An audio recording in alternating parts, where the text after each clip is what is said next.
see them on the job, champions!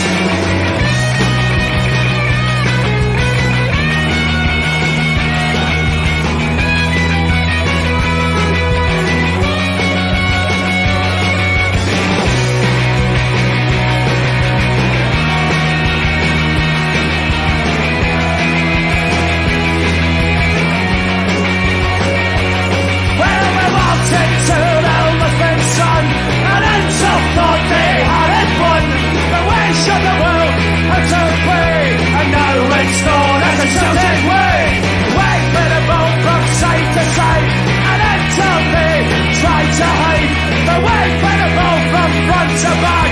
Attack, attack, attack, attack, 67, and then he's a bursting, the buzzing and the thousands, to see the boy become champion. In the freezing cold of Livingston, their fans came in their thousands to see their boys become champions. Hello and welcome to episode 104 of Celtic Rumours TV, the Bawz and Bovril podcast with your host Mark and myself Paul. Join us tonight. We have Terence, Ter61 from our phone page of the podcast, www.celticrumours.co.uk. You can also check out all the links to the podcast in the description below. On tonight's show, we will look at Celtic's match today at the Tony Macron Stadium away to Livingston, where Celtic were 3-0 victory. We'll also talk about Graham Souness' comments about the Glasgow team sharing the stadium, and we look ahead to the final Champions League Group F game away to Real Madrid at the Bernabeu. Firstly, though, I'll hand off to Mark for just a few shout-outs. Thanks very much, Paul. A few shout-outs to lads for the forum. Tim Alloy, Richie and his family, a Glasgow Green, me, John United Ireland. We've got Bobby in the evening. Bobby, nice to see you in. Brian, nice to see you again, mate. Al, good to see you as well, bud. We're still at 620 subs. I'm not 100% sure, to be honest, Paul. So thanks to everybody that tunes in while we're live, listens back to it, and that is really appreciate all the help and support. There's a link in the description box, and that takes you to all our forum pages, our Discord pages for Celtic stuff, for video games and everything. So everybody's more than welcome to come and join us on any of the platforms as well. Again, just thanks very much. Just keep supporting it. And remember, hit the like button. And if you know how, leave a comment and share it about as well if you can, please. Livingston 0, Celtic 3. Celtic manager Ange has now won 2 games in a row to Livingston away from home, something that hasn't been done since 2005 in the Premier League, when Celtic recorded 4-0 and 5-0 victories in 2005. So Livingston has become a tough fixture for Celtic in the past, and Ange now has overcome that hoodoo and has restored Celtic's 4-point lead at the top of the SPL. Goals from Kyogo, Taylor, Yata.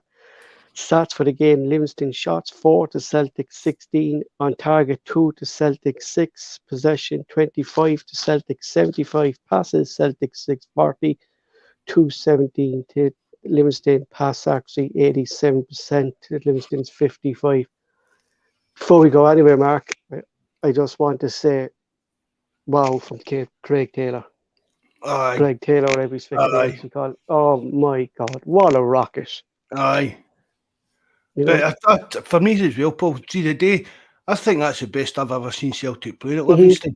Definitely. It really is. I mean, they never really caused us any problems. And Kev was on the live chat saying that the big boy they had up front was causing Rangers all sorts of problems last week. I only caught two boys had in his pocket. I only caught a wee bit of the highlights of it, and that was the thing. And I said it on the live chat, and I'm seeing it there with the Fibbles Paul committee as well. We didn't let Livingston bully us today. I was quite happy that our 2 centre backs get booked today, because it showed that they'd done their job. They'd turned up, done their job, and done. Do you get what I mean? If there was a wee bit of a niggly tackle needed done, they were doing it. I think that's the best performance at Livingston in a long, long time. It must have been, as you said there, Mark, we weren't bullied today. Like, it must have been bad if is it Martin Lade, is it? Or that's what you call him, the Livingston manager? Martindale. If he was complaining to the referee and the fourth official about Celtic's tackles on his players. Do you know what I mean? A cheek on him, isn't he? Yeah, exactly. Like, you know what I mean? That's who shows how much Celtic stepped up to this game. I said it last week that I thought this game would suit Moy because they'd sit back and he'll have more pace to pass the ball. I was very impressed with Moy as well today, Mark. The whole team, to be honest. Aye. I thought Moy had a decent enough game. He's doing better than I expected him today, Paul, but I'm still not 100% convinced with him. But I think certain games will suit him and certain games won't. Like, I won't. I think he's just slow, Paul. Everything he just seems to slow, a bit too slow with everything for me. But he's doing his job well, sir. Maybe I'm just being a bit pernickety, as I says, but I don't. Well, if you're going to be looking at Moy, say he's too slow, what can we say about Hayate today being too fast? Do you know what I mean? Everything went through him, Mark. He was either in the pivot role, he was backtracking back, he was passing the ball forward. Hayate was just unplayable today, Mark. I know Taylor got man of the match and rightly so, but Hayate today for me, like, he was just outstanding on the ball, off the ball. He was there to receive it. You know what I mean? Hi Tom. Hi Thomas. Thanks for coming in, mate. I don't know if you're. I don't recognise that name. Do you, Paul? No.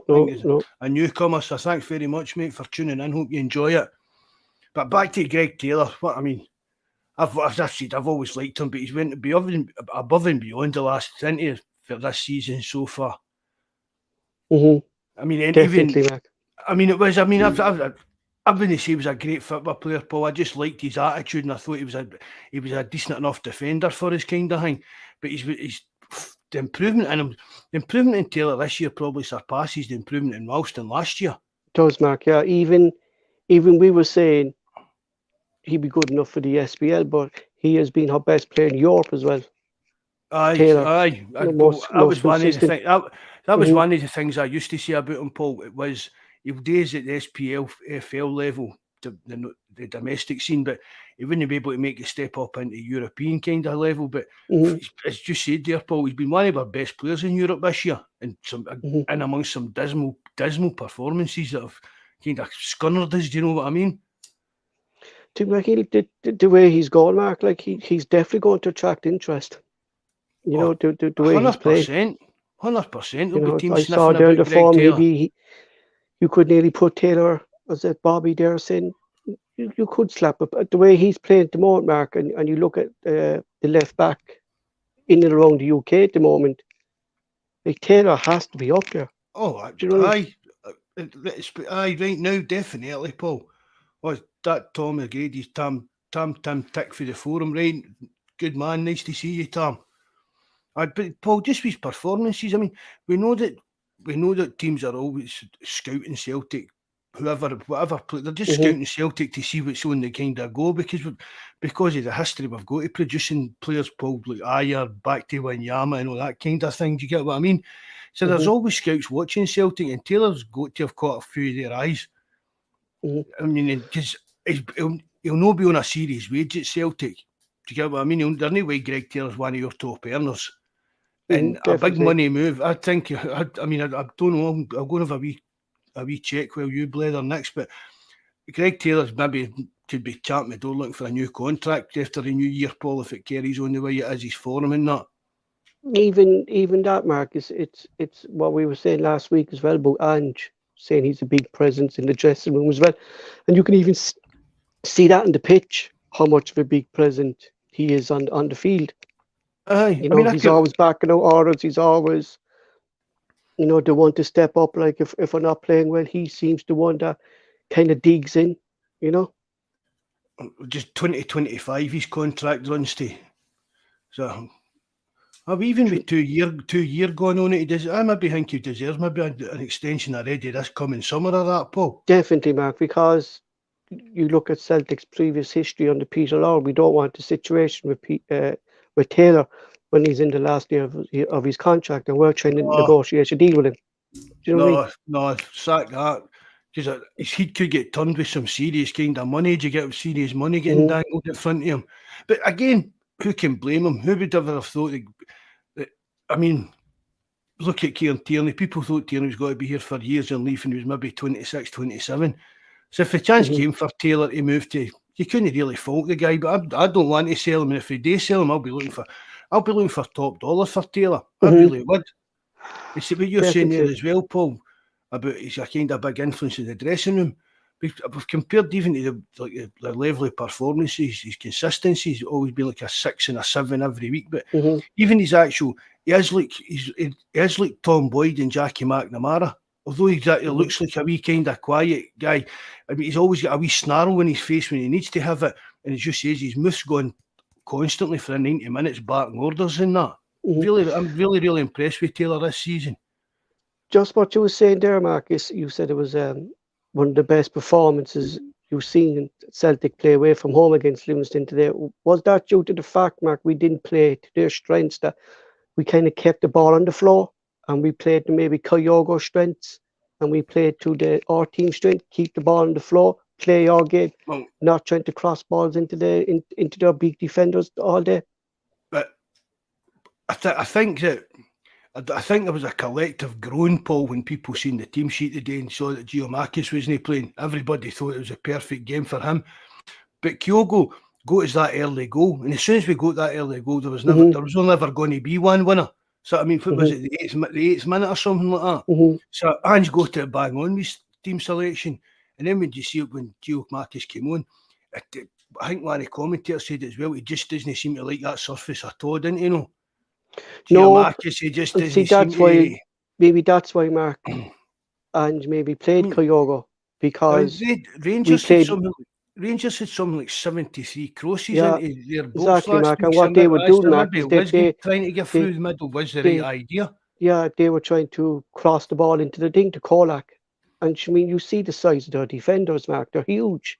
That lad there with the dreadlocks, they're like, he'd head the ball all day for you. So I think that's maybe the reason, like, we and know what Livingston are going to play. They're going to pack the defence, cross the ball. We'll take your crosses all day long. But if you keep the ball on the floor, Mark, we saw then that they can't really handle that then. Like, you know what I mean? Like, our quick passing today, I thought our passing today was outstanding. Considering the surface in that, I thought it was great. As just what you're saying, Paul, I think Ange has like sussed it out. He obviously, I mean, it's like imagine you were like trying to sign some player for like January and you asked him out to watch that game today. Do you get Exactly. imagine you turning into some young player for Portugal or Spain or some, come here on Saturday, we're playing away for him, we'll take you to the game and that, and turn up and look at that pitch. You'd be sneaking out the park at half time, wouldn't they? Oh, I'm not signing for them if we're going to play on surfaces like that. There's no way. We've moaned about it all the time. There's no way in the world that should be allowed in a top league. No, that. See, if you're going to go for that kind of surface, Paul, it should be top draw. And Livy and Kilmarnock and that Accies can't afford that, so it shouldn't be allowed. Unless if you want to use artificial grass to that extent, I mean, Celtics is a kind of woven thing, isn't it? A kind of weave between grass and artificial. Yeah. So you've got to go for something, either that or it's a no-go. I mean, I was getting a sore head, Paul, watching that on the telly today. It just looks so weird. What Mickey was saying there on Discord, it reminds you of FIFA about 4 or 5 years ago. Do you know what I mean? Or it's like trying to play, see like if you see like an old computer game. If you try to play it on a big massive screen these days, the pixels all don't work out in that. That's exactly what it's like. Like, I just picture some poor fucker scrolling to get a string for the thing, and he gets that, and then he thinks it's FIFA that's after coming on. Turns back off of the pitch, like, you know what I mean? You know. But we did. I just thought, Mark. Terence, are you Ter? It is indeed, gents. Good evening. Evening, Ter. Thanks for coming in again, bud. Terence, we were just saying there before you came in, like that was the best performance we saw from Celtic at the Macklon Stadium today. We just played to our strengths and not to their strengths. Like last couple of seasons, we had about 60 crosses into the box. We were going nowhere. Do you know what I mean? But we kept the ball on the floor. We played through them. And to be honest, Ange got it right today. He did, Paul. He did 100%, because we had said before that I think in the 2 previous games, the last season, there was something like 80 crosses in the 2 games, and Celtic over last 1-0 in aggregate, obviously 0 all at home and 1-0 there. So yeah, I even said it myself to Mark or something and the forum before the game started. once Kyogo was up front, Celtic had to play the quick passing and movement. Mhm. There's absolutely no point whipping high balls into Kyogo as good as he is, but against their defenders, because they'd eat it up all day. But yeah, you're dead right, Paul. I mean, you had one team today that wanted to play, and one team that's just horrible. They're just horrible to watch. They have no intention of even trying to play football, and they're just the most negative footballing team I've ever seen in my life. And fair play to Celtic from start to finish. They passed, they moved, they did everything very, very well against a team that just had no intentions of trying to play any bit of ball at all. And delighted, and it was a very, very impressive result. To be fair, a lot more comfortable than I thought it would be. To be honest.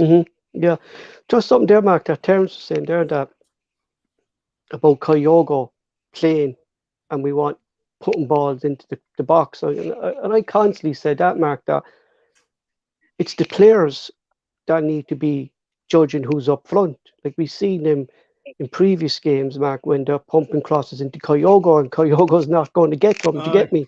You know, so something changed in the team. There again, see what Brian's saying. Livingston would probably have trained all week thinking that GG would start. I think he's got a point there. And Definitely, I think when they've seen Kyogo that's playing, and I mean, don't get us wrong, Paul, on that surface, the plan could have went drastically wrong. Do you get what I mean? The Park trying to play that kind of same game on that surface, but it really worked well today. And as I said, is that the heck so far back there? I don't mean panic about going to Livingston, but I mean, we strolled that the day. We really did. Like that's our first two games, Mark. We won in a row since 2005. That's how hard this place has been for Celtic to come to. Do you know what I mean? Like that's a long time. Like, you know what I mean? 2005, like, was our first time. Who was manager back then? Was it Ronnie Dyla? Was it Brendan Rodgers? 2005. I'd say 11, was it? Gordon Strachan or something like that? It would be Gordon Strachan, wouldn't it? Strachan, yeah, I would have thought Gordon Strachan, something like that. We're going back to now. No, we did win, I think, in 2008, but one was in the cup and one was in the league. Do you get me? So I didn't count them like this. This comes up every time we play them, didn't it? This kind of start. It's a good time, a good long time. Yeah, like, I mean, it is like, and it just shows like that. Terence, what Mark was saying, like that he had Livingston sus. That what Brian was saying there, like they were probably expecting Gigi to play that game today. And listen, I'd say everyone was, Paul. And we were also I was surprised as well as I know Mark was surprised as well, like, as I said, because I just put up something just before the game. I saw the team and I was very surprised, and a lot of people were surprised that Giakoumakis wasn't starting. So I'd say it definitely caught the Livingston team and the defence on the hop big time, because they were, like, as I said, they were probably training all week a specific way for, look, lads, there's going to be crosses flying in. We need this line of defence. We need to do this. And all of a sudden, it's, in fairness to Celtic, the ball was rarely crossed in. Until obviously the latter stages. But for the majority of the first half, it was all on the deck, and they just couldn't cope with it. You know, and it was great to see, and fair play to Postecoglou for doing those changes and starting with Kyogo. Even though, as I said, I would have said all day long it would have been Giakoumakis, but what do I know? At least the main thing is Celtic got the 3 points, as I said to Mark again before the game. Regardless of what way they get 3 points today, once they get 3 points, that's the key. Like, 2007. We needed the 3 points. That was first and foremost. But I mean, praise. Got to give them praise for the performance in that. You really have. But Mark, they're two big away games. We won in the space for a week. Away at Hearts last week. And then, but you know what the best thing was today? When you see the fixture league, put the fixture list, Paul, when it comes out, that's the kind of ones that obviously you look for the derby games and that. But then you start looking at at that. Oh, but they're away to Hearts and then away to Livy. We're playing in Europe midweek. Or that'll be a full tough week, kind of. Do you get what I mean? So apart from the European result, we've come through the week domestically unscathed, and I mean, it was tough going last week, and I'm sure we'll... Yeah, but Mark, the difference is... I mean, where was VAR today? Yes, I was just about to say that. Willie Cullum let the game flow. I thought... He wasn't blowing his whistle, or they wanted his air every second. Do you know what I mean? Like last week with Nick Walsh and McLean blowing the ball up. Stupid ones he blew up. The one that annoyed me was when Kyogo get fouled when he was backtracking and took the ball off the big centre half. Well, the no, reason big I think, attacker, Mark, the and then reason when I think Kyogo got away, he the blew reason, Mark, back. the reason But I think, overall, I thought Colin done well a day. I think the he did reason done I well. think, Mark, he did that is because Noble, what's his name? And Noble, is it the big tall fella that he was complaining throughout the whole match that Vickers was pulling his jersey. So I just thought that Willie Cobb saw them pull him jersey. He was like, "Well, you're doing the exact same thing." He gave him the free. He's Do got you know what I mean? It was a So bit of a dubious one. It should be in it, play the advantage kind of thing. I thought there, but even down to the penalty, I knew we were getting that penalty, Paul. Because it was 2-0 at the time. Do you know what, Mark? Do nothing up. Give them that penalty and they can't moan about VAR if you give them a penalty. That was less of a penalty than the Hearts one. Exactly. That makes that makes the decision last week not to go and look at the monitor even worse, doesn't it, Terms? It does it way worse. Because in fairness, I thought that penalty today, I didn't think the Livingston lad did an awful lot. I didn't think his hand was very far away from his body. Okay, you can argue the point. His hand is obviously diverting the ball away, because at the end of the day, he goes to Giakoumakis and he's half a chance to finish and he puts it over. So it's day and night compared to last week's decision. Like day and night. Like if you had said last week was given and this week wasn't, I'd say yeah, fair enough. Aye, it was like that's what I can't understand. See, like the days one. See if we were sitting there at nothing each. Celtic fans would be you're screaming for it, but again, down to the fact it's 2-0, we're sitting here saying, it was a bit soft compared to the one last week and stuff like that. But I don't know. Just I thought the ref had a fine game, to be honest. I'd really, because we can look at it and we can obviously analyze it as Celtic supporters and say, oh, this, he did that. But like at the same time, he's a kind of a ref that doesn't necessarily brandish cards straight away. I mean, Ralston's one was a stonewall yellow card for me. I was not arguing with that one. And he left him off. And in fairness, the Carter Vickers one when he pulls the jerseys is a yellow card. You know what I mean? So I mean, and even he's given their boys yellow cards as well. So I thought overall, he had a fine game, to be fair. Mm-hmm. Right, Thomas, no bother. Thanks very much for coming in, mate, and happy birthday to your daughter. Hope she's a nice night. Yeah, I thought the two boys were brilliant, Mark. What you were saying there, like you don't mind them picking up yellow cards in this game. I thought Jens and Vickers there, like considering what you said, Mark, like that like what Kevin was saying, sorry in the live chat, that he was giving the Rangers defence an awful time last week. Aye. I didn't. We just never looked uncomfortable. I think the two shots on Joe Hart were kind of minimum. They were kind of straight at him. Sorry, Paul. There was one bit, and the boy, and it was him and Carter Vickers going for the ball, and Carter Vickers just bounced off him. Mm-hmm. It was quite early on in the game, and I think then after that, Carter Vickers knew he had that kind of game on his hands. You get what I mean? The two of them went for a 50-50, and Carter Vickers just seemed to bounce right off him and end up on his backside. And I think after that, he thought, I'll need to get a wee bit of a dig in at him now and again. But I thought, if that's what your centre half need today, but if that's what your centre half need today, picking up a wee yellow card here and there just like that, it's nothing to worry about. That's just, for me, that's even a bit tactical, I suppose, isn't it? Well, look at stamp your authority. Look at last week. Then you see Jovanovic against Donetsk, and you don't see Jovanovic taking the yellow card. Terence, just what you were saying there. Do you know what I mean? It's the difference in player. I was just about to say that, Paul. If you look at the two centre halves for Donetsk last week when Giakoumakis turned them, and that's Stepachenko, I think is his name. I might be wrong now. That they're kind of holding midfielder fella. On 3 different occasions last week when Celtic had a break on our turn players and they were I won't say last man, but there wasn't much cover. They didn't even think twice about taking out the fella. And I'd be of the same opinion as Mark. No one again. Celtic will just have to become a bit more streetwise, and even in the SPL, and if it means taking a card, you have to take a card. Yeah, obviously you don't want to be doing that in the first minute or two, but in that situation today, I didn't think the game was going to go through without the likes of Carter Vickers or their centre forward. One of them at least getting a yellow card, because it was an all-out, basically physical battle from the word go. Like they were both pulling and dragging, which you want to see, and a lot of physicality between the two of them. So there was always going to be a yellow card brandished at one stage. The only thing I didn't like to see was at one stage where the Livingston fella went down holding his face as if to say Carter Mhm. Vickers had elbowed him. I Aye, didn't like that. And the same the time their keeper done it, rolling around as if to say that Shevchenko kicked him in the face. Like those two incidents, I didn't like those two incidents. Though, to be honest, when there was no such thing as any contact with the face in either of the incidents, I thought that was a bit over the top. Now, to be honest myself, but Do you yeah, think maybe it's even a wee bit of cuteness for even like Carter Vickers? See if he's up against these big kind of stroppy centre forwards, he's maybe clarting him and picking up the yellow card, right?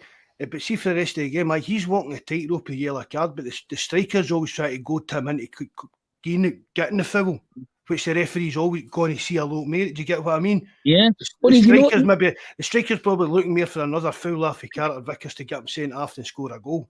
Do you get, big time, do you get what I mean by that? 100%. But as well, what I do notice as well is, Mark, is Carter Vickers is such an intelligent footballer, in my opinion. That if you watch him, once he gets the yellow card, he doesn't get himself involved as much. He's more a tendency to stand off that little bit and allow their centre forward to take it down. He doesn't kind of dive in. I won't say dive in, but kind of get involved in the pulling and dragging as much because he knows he's on a yellow card. Like he's set down his marker. He's set down the marker. Yeah. And he's trying to be. He's been cute about it. He's just literally kind of, as you said, he nearly has the defender or the centre forward thinking, well, he's going to come flying in here now. And Carter Vickers shows how much he's been around. And he, after the yellow card, he stood up but he never dived in. But he had your man in his pocket. To be fair to me, your man played well. To be fair, but Carter Vickers was superb again today. You know what I mean? And you know, he's such a sensible, clever footballer the way he does it. Like I said, he get physical, and if he has to take the yellow, he took the yellow. And after that, then he didn't commit himself to put himself in a position where it allowed the referee to make another decision like that. And that's what I thought. I was really impressed with that to watch. Like, I don't know. He's a very, very intelligent player, Carter Vickers, for like somebody so young. I mean, big time.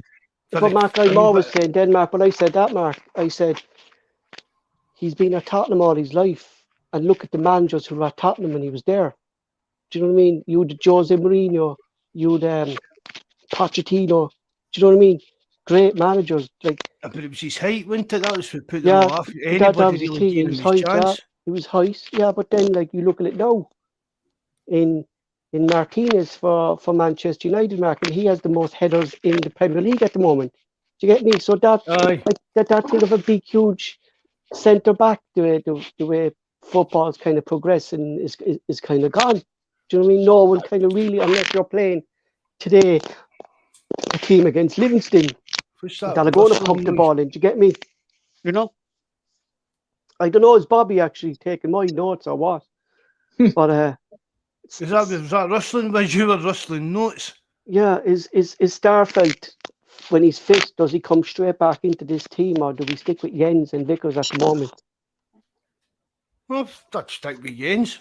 Yeah, I'm actually. If a player's no put a player, I mean, he's done it with Forrest, he's done it with Gio and that, but if they're playing with that kind of settled defence, they know it's playing well. Jens' jersey to lose and it's Starfelt's to take. Do you get what I mean? For me, still Jens is still got to be the kind of main partner they know anyway. Mm-hmm. Yeah. Like there's a mistake in both of them. There's a mistake in all our back four. Do you get me? There's a mistake there anyway. But for me, it's just the physicality I think that Jens brings as well. Do you know what I mean? He's a big unit. He doesn't mind a big centre forward against him. Do you know what I mean? He takes that aggression. He can play a bit as well, Paul. Exactly. I mean, for me, it's a bit like the old-fashioned kind of centre back peering into it. One's a big bully, a ball winner, and one's like a kind of ball player kind of thing. But yeah, it's weird because Jens is the tallest. He's the tallest. I imagine him. He'd just be made a big kind of up there for the header kind of stuff. But it's a good partnership, and they've kind of dovetailed really well and became. I mean, it's hard to pick. It's a hard choice, Paul, really, to pick between Carter Vickers and Starfelt or Carter Vickers and Jens for me, you know. And I wasn't a big. No, I'm saying I wasn't a big fan, but I wasn't sure him. He just reminded me a bit of Julian for a while. We were saying there he doesn't even get into a few challenges now, but just shows, he didn't for out. He wasn't at the start. It just shows the difference, Denmark, when you're playing with Vickers. Do you get me? He's the vital cog, Paul. Mm-hmm. I'd be the same in agreement of yourselves. It has to be the same two here because, in fairness, they're not doing anything wrong. So it's Jens's jersey at the minute, and Starfelt has to prove that he's fit enough to come back and to take the jersey, and as is maybe Welsh or whoever it may be. But Yeah, Jens, exactly, Terence. Jens has Even Jens being hasn't done fair to Welsh. Sorry, Terence, go on. yeah. No, sorry. No, I'm just saying Jens I'm hasn't just done saying. it. Go on, Right, go, Terence. That's what you're saying. Go. No, I'm just saying Jens hasn't done anything wrong as of yet. Since he's played with Carter Vickers, he hasn't done anything wrong to justify him not starting. Mhm. That would be my main take in it. But the vital key or the vital ingredient to any of the other centre halves for me is Vickers. If Carter Vickers is in the team, you feel more comfortable if Starfelt's playing there. You feel more comfortable if Jens is playing there, and you feel more comfortable if Welch is playing there. Because if you look at even Welch's two performances for me when Carter Vickers came back against Leipzig over in Leipzig, was it over in Leipzig? And the following league game after that, he didn't do anything wrong. But if you put Jens and Starfelt or Jens and Welch or Welch and Starfelt together, I think you've got a completely different dynamic there. That Vickers is the key there. He's the fulcrum. If he's not there, everything else around him kind of goes pear-shaped. So he's the main man for me. Mm-hmm. Yeah, just what Terence was saying there, Mark. You could say, and he mentioned as well, is about Welch. When Welch steps in there and he's with Vickers, it's the exact same. He has a good game, but when two of them play together, it doesn't matter if it's Starfelt or Welch. I think, do you know what I mean? They're poured together. But when it's Vickers and someone else, he's really the leader of that team, and you can see why Ange actually gave him the captain's armband rather than Joe Hart. Do you know what I mean? You know, to have that outfielder on the pitch who has that leadership experience. And for me, like, he's a born leader. Do you know what I mean? He leads from the back, and you know what I mean? You know. He's definitely the main man in defence. But Terence is saying, I totally agree with him. As long as it's Carter Vickers and X other, well, I think we'll be fine. But it's when Carter Vickers isn't there, they should be kind of looking a wee bit in disarray. But one of the other ones has got to step up to the plate then. It could be a pure shock, and it is maybe Stephen Welsh. Do you get what I mean? Maybe Andrew's saying to Stephen Welsh, see what Big Cameron's doing there, son. That's what you have to do for me. Do you want to play in this team every week? That's what you have to do. The job he's doing, that's what you have to do. But the only worry with it is when he was out, how fragile the centre halves did look. Exactly, yeah. And that's really the big worry. Like. We did, and I wouldn't matter if it was Welch and Starfelt or Welch and Jens or Jens and Welch, whoever it was on Starfelt. It didn't matter which two of the combination were. They seemed to, I know Starfelt has been out, but it was the other two, and they struggled. I mean, the St. Mirren game is a prime example. The Leipzig game, one of the Leipzig games where they played, you know, it was obvious as well. So look, but not just them, Terence. There was a whole uncertainty around Joe Hart as well when Vickers wasn't there. Do you get me? You know. Yeah, just but through the full defence, there wasn't that same kind of confidence and no swagger, but just confidence that the way Ange wanted the game to be played wasn't kind of working out when Carter Vickers wasn't in the team. Well, he's the guy we were always saying was basically the first receiver, and he's driving out with the ball, which most teams would have their middle midfielder do. So he was doing that. So all of a sudden you're going to Jens, right, I need you to do that. I know to Welsh, I need you to do that. And it's a guy who's not comfortable doing it. And it makes a big difference. And as well too, Paul, for me, the likes of Carter Vickers, and for me, one of the important things of any of the teams is the spine of the team. The goalie, the centre half, the centre midfield, the centre forward. And obviously Joe Hart's a fine keeper, but once he has Carter Vickers in front of him, he's even a better keeper. And then if you have your Callum McGregor, okay, Riley's coming in, he's done a great job. And then if it's Jack Max or Kyo up front, then you can build left and right off that, because any good Celtic teams of times gone by, the spine of their team, more times than not, the four players down the middle of that were always very, very strong players. Very, very strong players. And you could build left and right off it. And that's what Postecoglou has done for me. He's got the spine of the team really going in. Yeah, look, you've got a Riley in where McGregor's normally there. He's not as good as McGregor, but he's still a very, very good. He's still playing very good football in that role. So it's helping. But Carter Vickers, as we've seen, we just go through. We're doing okay with McGregor gone. If Carter Vickers was gone, I don't think we'd be able to perform the same way. We've already played 10 points better off than last season, scored 16 more goals, all with significant players injured.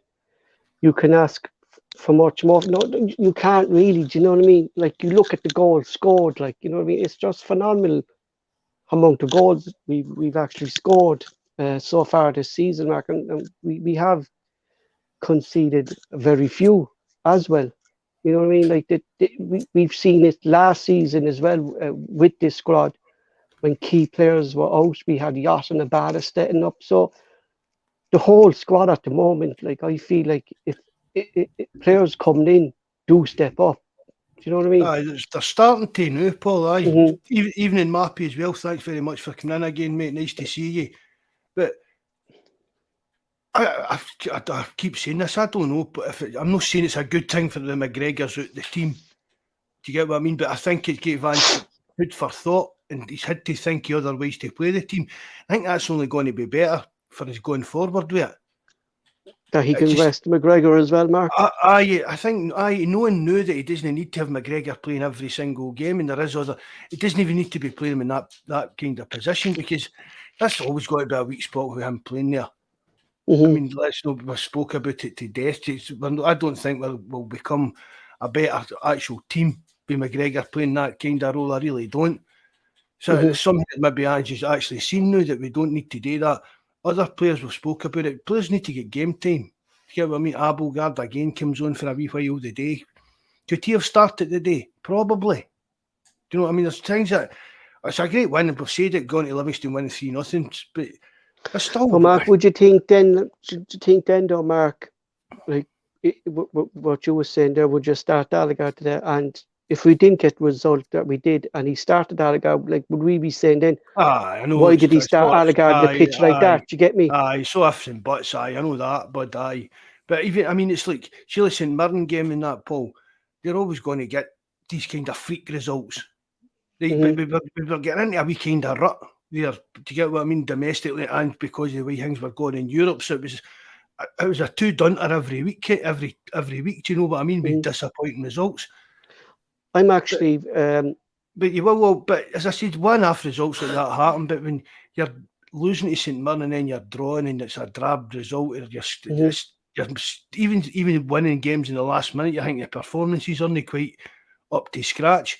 But I think for Hearts last week and the day as well, I think they've proved that there's been a wee bit of a corner turned with the way the team's going to play moving forward, Paul. That's what I would say, Mark, because after the Shakhtar, the next game, I was thinking, like, would this affect the team? Do you get me? The result of Shakhtar, like we saw another European hangover. Upset, you know what I mean? That it did freaking affect us, I think, in the previous matches. But to be fair to the players today, like, I wasn't expecting them to play.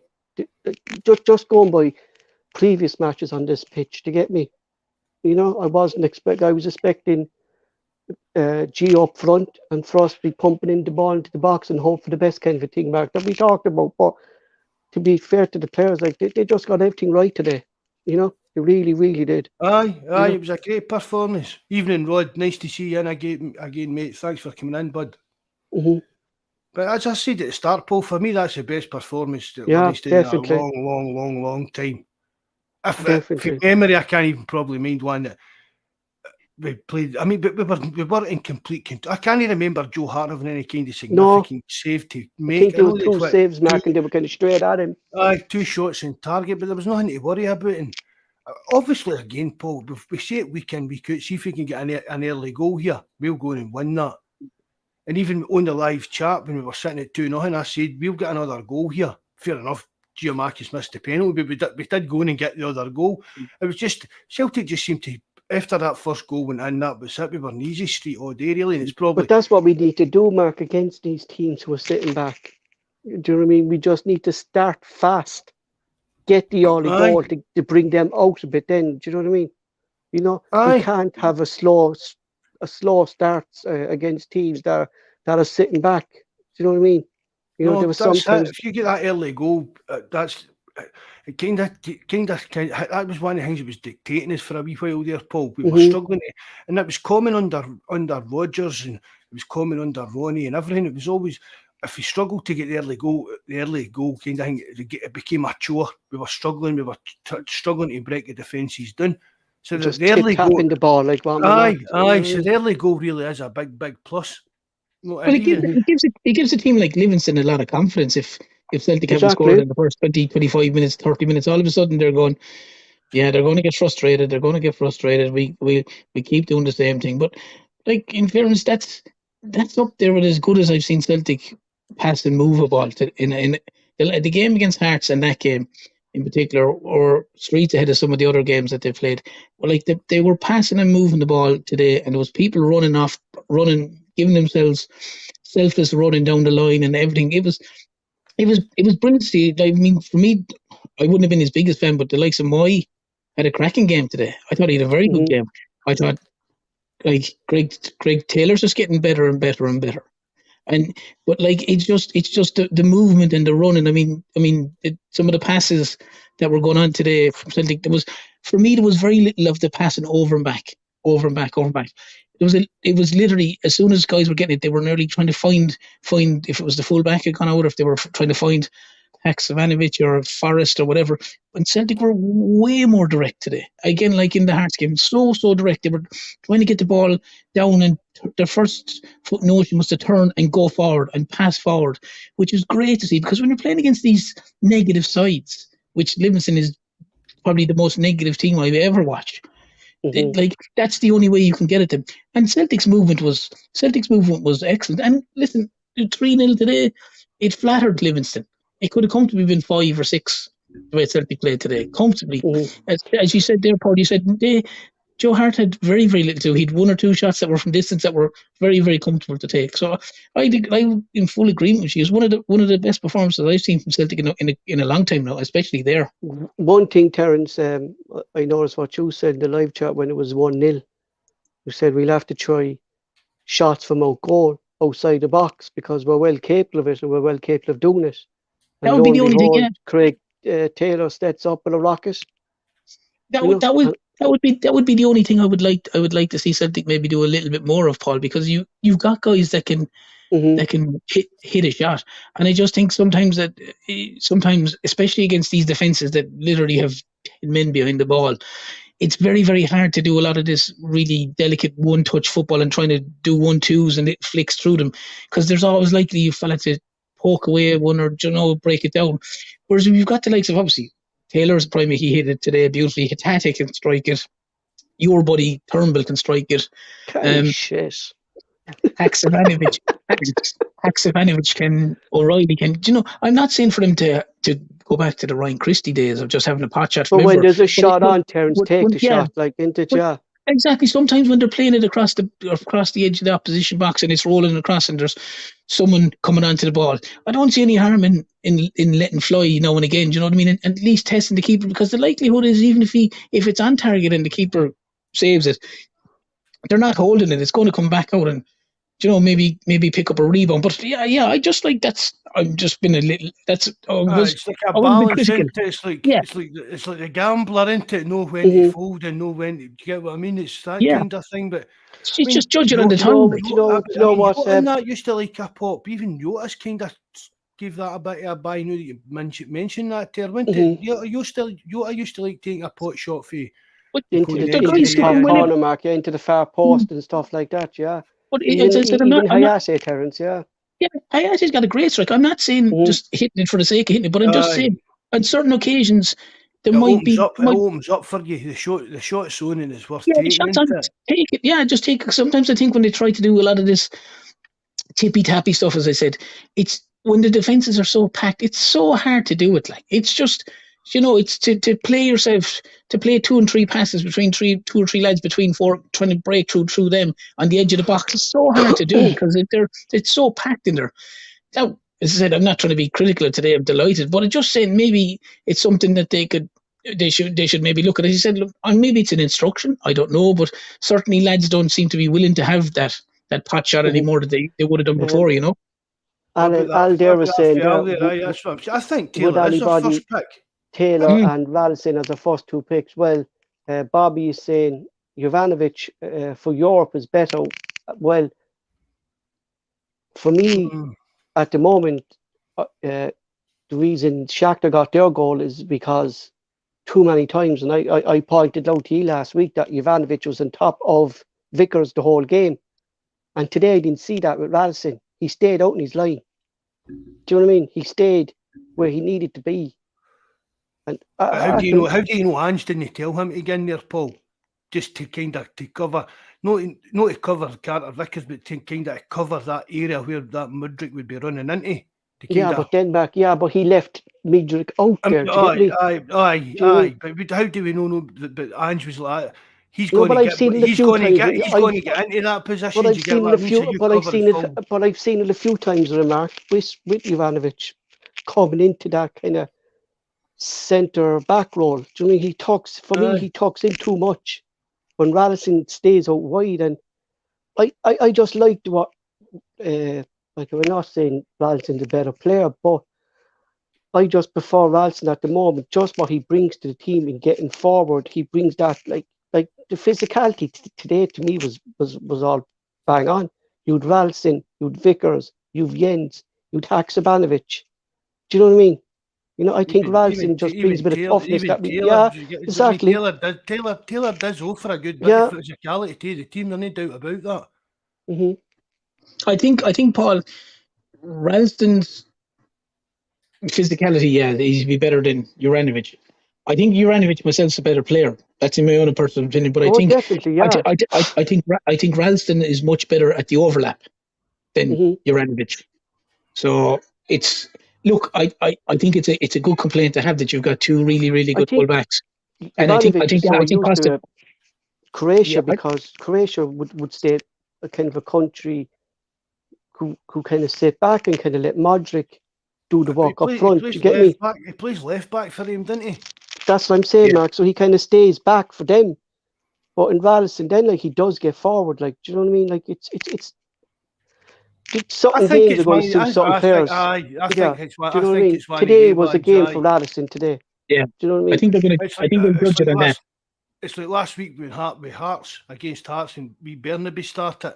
Exactly, that was Taylor's game. Everybody kind of right away like that's a bit of a dodgy decision, and I mean the wee guy did struggle kind of thing. And once Taylor came on again, it was a different kettle of fish. Could you think, Mark, maybe that was in Ange's head then as well, Algar today, not to start him in that game because of the horror game the young lad had last week against Hearts? But when do you start him, Paul? Algar. I know, but when do you start him? I know that. You know, I know what you're saying, but if there's ever going to be a game that you know Celtic are going to have a ton of possession and the opposition are going to sit back, it's surely a game like that today, even in their ground, that your man Odegaard is going to have a lot of possession, a lot of passing, the ball's going to be in front of him most of the day. And plus, that's what we were saying last week, Terence. Yeah, that's what we were saying last week. These young players as well, Paul, might be better suited to playing on that pitch. True. Because there's AstroTurf, Mark, and there's Livingston AstroTurf. The red ash in that, aye. No, but maybe that could be a kind of factor. But Terence is saying, but when are they going to play them? But exactly, maybe young players that have played on these kind of rubbish pitches for the last few years with youth teams and that would be more suited to playing a game like that today. Even my wife was like, "What's wrong with the pitch? What's wrong with that?" And she goes, "That looks terrible." And I was obviously explaining to her that it was basically carpet and lino and a couple of other bits and pieces thrown down on the ground. Even on the telly, like it just looks bad. Like really, just see all these weird. It's like these crop circles, and just you see all these kind of weird shapes for. It's like years ago, Mark. Most football patches have got a kind of pattern to their grass, and I mean all these fancy patterns and how the grass is cut to suit the way the team play their games and all that. And do you remember growing up, you had a television when you used to tune the television, you used to kind of turned the circle thing. Remember that? The tune of the television. black and It was white like that, and all the lines used to come across the television. Like, that's the way their pitch looked today. Like, I mean, It you looks know, like it was hard to watch it. Like, it looked like the ploughing championships were after been on it or something. yeah, Like it looked like the fella was after ploughing lines straight across the middle of it. It looked horrific. Like. When horses jump over fences, stuff that into like the Olympics. The Olympics, like show jumping, like some. Show jumping, yeah. Christ, it was like show jumping today, Mark. The way the Livingston players were going down, weren't they? It was for big lads. They go down an awful lot, don't they? You know, they really, really do. Like, you know, and to be fair to Willie Collum, like he wasn't having it. Like, but have you not noticed that's kind of maybe a wee bit of a current theme that's coming up against kind of teams we are playing? They do seem to, even like Hearts team are. I mean, Hearts team are getting down as if they've been shot by the slightest breath on them. Like, apart from that wee Devlin guy, every other one of them was hitting the deck. He's so easy last week. Maybe that's something they think they can get away with now. I don't know. They just want to get a player booked, Mark, as well. Like, I mean, that Livy player flung Haksabanovic to the deck. I'm sure it was Haksabanovic. It was, yeah. Flung him right to the deck, and I think it was Andy Walker. It was like, oh, there's nothing in that. He just grabbed him and flung him in the ground. The Kyogo went after the goal as well. The Kyogo went after the goal where Kyogo they centred and Kyogo ran. Your man blocked him, and then your man came back and just pushed him into the ground again. Like, and you're like, Rod, see if my mum even thought she knit it in like that, she would have gave it up donkeys years ago. Your mum would be embarrassed to have knitted that picture Livingston's a day, mate. I'd be worse than an Aaron jumper.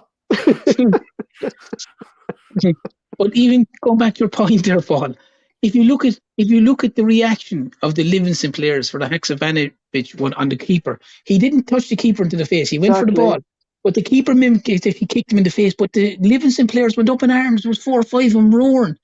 That's clearly looking to get a player sent off, and the keeper rolling around the ground as if he's after been shot, like, and he wasn't kicked in the head, like. Do you know what I mean? And that kind of stuff, like, is exactly what Mark is saying there, like. Whereas like these things should be looked at VAR. I mean, the keeper should have been booked there to get a player sent off. That's just VAR, isn't it? But that's not what VAR's for, Paul. They can only look at it for Haksabanovic maybe get sent off. Aye, if there was any kind of question it being a foul, I mean, there was no. Did he even get a foul for that? No, throw it. Do you get what I mean? So and it was off the ball as well. Like, you know what I mean? It was off the ball. You know, but that's what talking about. No, the one in the keeper. I'm saying the one in the keeper challenge. Yeah, the goalkeeper challenge. Like, I mean, that for me, that should have been looked at there. To see, like, if it was a free kick, right? Like, it was a free kick that Willie Collum gave. Well, then that's classified as dangerous play. Do you get me? So why didn't Willie Collum actually go look at the monitor or the VAR on him? Well, yeah, and then say, like, he actually didn't touch him. But was it? Did he just give the foul, Paul, or did he give the foul for about in the head? No, he gave the foul. He just said, "Calm down." That's what I'm saying, like, Mark. Another referee, Mark, that could have easily been a red card or a thing for. Do you know what I mean? You know, I don't know how that would go.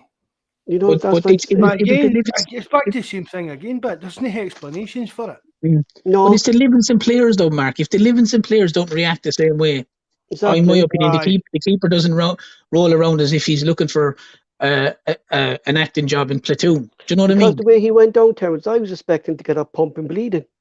Do you know I thought he'd been cut, Paul, the way he was rolling about. I thought he'd been cut. But he didn't touch his face, though. Hail, Joseph. Thanks for coming in again tonight, mate. Nice to see you, bud. Well, he didn't touch his face. If you watch it, Haksabanovic, he goes for the ball. And look, some might say he should pull up, maybe he shouldn't, maybe he should, blah, blah, blah. But he goes for the ball. He's 2 feet away from the keeper's head, like. And this nonsense, the keeper grabbing his face and rolling around and all. And then you have a clown there wearing a bandana or whatever he's wearing. They're centre back roaring and shouting as well. Do you know what I mean? Well, the rules are, Terence, that if the keeper's 2 hands aren't on the ball, yes, the striker's entitled to go for the ball, yeah. So the keeper was 100% entitled to go for that. Yeah, that's what I'm saying. The ball was between himself and the keeper. Do you get me? Do you know what I mean? Yeah, it's just a reaction. It's a reaction to the Livingston players. That just drove me up the walls. I'm thinking, like, you know, like if Haksabanovic had gone sliding in with 2 boots and absolutely clobbered him, I'd say fair enough. I'd say, yeah, look, maybe he's in trouble here. But you didn't see the same reaction from Celtic players a couple of months ago when Fletcher caught Joe Hart in the head. Do you know what I mean? Mm-hmm. You didn't see Joe Hart rolling around the ground and he was bust open. Do you know what I mean? You didn't see the Celtic players going crazy, going, "Oh, that should be a red card." Everyone was like, "Yeah, look, he's gone for the ball. It's a bit clumsy. It's a yellow card. Fair enough. Get on with it." These boys today were clearly looking for a guy to get sent off, and it was awful to watch. Definitely. Okay, it's good win. We keep on leading the top to 4 points, and as we were saying there, and the lads were saying that there were two big away wins this week. Moving on, former Rangers player and manager Graham the Hunt Souness has come out and said that Celtic and Rangers should share a stadium. Celtic Park is the third biggest stadium in the UK, just behind Wembley and Old Trafford. Celtic board are planning increase the stadium in the current few years, hopefully, to 70,000. Just because Rangers can't afford repairs that we spoke about last week. They obviously can't afford a new stadium. Mark's constantly saying Celtic should be the number one team in Scotland. Let Rangers do what they do and let them fall behind. This is a clear situation, Mark. If we increase our stadium, we're going to let them fall behind. Outrageous comments by Souness, Mark, who said last week that Celtic fans were a disgrace. Souness is a complete idiot, an absolute total banger. I swear to God, as I said, Paul, when I put in the description, Souness's brain fart about the stadium. It's just one of these pundits. I think they just sit there and come. It's like these hooring sites on Twitter and on the internet, Paul. They'll just come up with any old bullshit to keep relevant and get everybody listening there looking. And do you get what I mean? That kind of stuff, absolute garbage. We've got an advantage, our Rangers, a financial advantage, our Rangers, every season. When every season starts, we've got a financial advantage you're doing because we've got more season ticket holders in them. We've got a bigger capacity. Why should we give up that? Why should we give up that advantage to them? Exactly. Why should we say, "Oh, we'll just cut down whatever millions that is, and we'll just have the same amount of season tickets every season"? I think that's why Marky came out and said it, because he knows looking for attention, an absolute fucking sausage. So he is, man. Excuse the French there, el sausage. like Terence, like we spoke about them last week, asking for painters and builders to come in voluntary to fix up their stadium. To me, it's clear that they don't have it to fix up their stadium, and he's coming up with these stupid, what Mark is saying there, outrageous. For years there's been talk about all this, right? I'm not getting harping on about this stuff again, right? There's been on about the asbestos in Ibrox and the state of Ibrox. We've not seen the pictures and that, right? And they've spent a wee bit of money on it, but they've not brought it up to standards that should have been brought up to over the years. They've wasted millions on they're out of sellotape now to fix up the cracks. Because and now is there something down the pipeline coming in that's going to make Ibrox like a bit desolate, a bit behind the times that they're maybe even not going to be allowed to play in the Champions League or that? I mean, you're going about this thing about a 5-star stadium and all that. UEFA's not released a list about that for about 2007. They harp on about Ibrox is a 5-star stadium with UEFA. It was 15, 16 years ago. No, it doesn't meet criteria now. Do you get what I mean? Sure, remember I told you about the two Americans that came over and the taxi driver told them that it was Ibrox and they thought it was a shopping centre. It's ludicrous comments out of Souness. It's just that it makes no sense. I'm not sure what he was thinking at the time, whether someone, like, I know he was going on about the Champions League, and the problem that I have with a lot of it, Paul, is when Celtic are doing okay and doing well and they're in the horrors, it's always us or together. They're always panned into the one brush. But if for argument's sake, if they were doing well, when they were doing well in the 90s, no one turned around and said, "Oh, there should be a Celtic and Rangers stadium together." When they were getting to the likes of the European Cup quarterfinals or semi-finals or whatever, and doing well every year, winning league titles, no one turned around and said, "I think Celtic and Rangers should have one big stadium, like, for argument's sake, AC and Inter Milan." Those things would never even be entertained. And the notion that one, he thinks that, and the two, his notion was to say that they should bulldoze Celtic Park and build a new stadium. Why did he not mention about bulldozing Ibrox? I'm just curious to see why was the that vibrations from Celtic Park would probably knock that anyway. Yeah, The big house must stay open. The big house must stay open. I remember that. Yeah, Not Mark. The vibrations, Mark. When they're bulldozing Celtic Park, the vibrations would knock Ibrox anyway. So if you're the one. You need to mind, we've got the tunnels to the oil reserves and the tunnel to the train to the Vatican underneath Celtic Park. So you need to think about the things, you know what I mean? But it was listen. The notion that he came out with it, I'm sure even people that knew him and know him well were probably looking at him going like, what is he thinking about? What is it? Like at the end of the day, Paul, he's on about sensationalism into that. So and they're on about the Scottish teams have done terrible in Champions League and this and that and blah blah blah blah blah. You should have a 100-seater stadium and it will help them to come in. Listen, the bottom line is all those things make no difference. It's what should be making where it would make the difference if they went away and they got a proper TV deal where they were getting paid proper money, like down in where they're getting billions in the Premier League. That's the reason that the teams in the Premier League can compete in the Champions League, and the teams in Scotland can't compete in the Champions League because they can't buy players because they don't have the money to buy players. But yet Celtic and Ibrox will have full stadiums every week. Whereas, like, if you've got Bournemouth, if Bournemouth, for curiosity, managed to qualify for the Champions League, they've got 11,000-seater stadium or 12,000-seater stadium or something like that. That's all they've got, like. But yet they can afford to pay big money for players. They're putting on one of the underground maps of Celtic Park. Do you mean that? Can you see that? Yeah. Can you? Jesus Christ.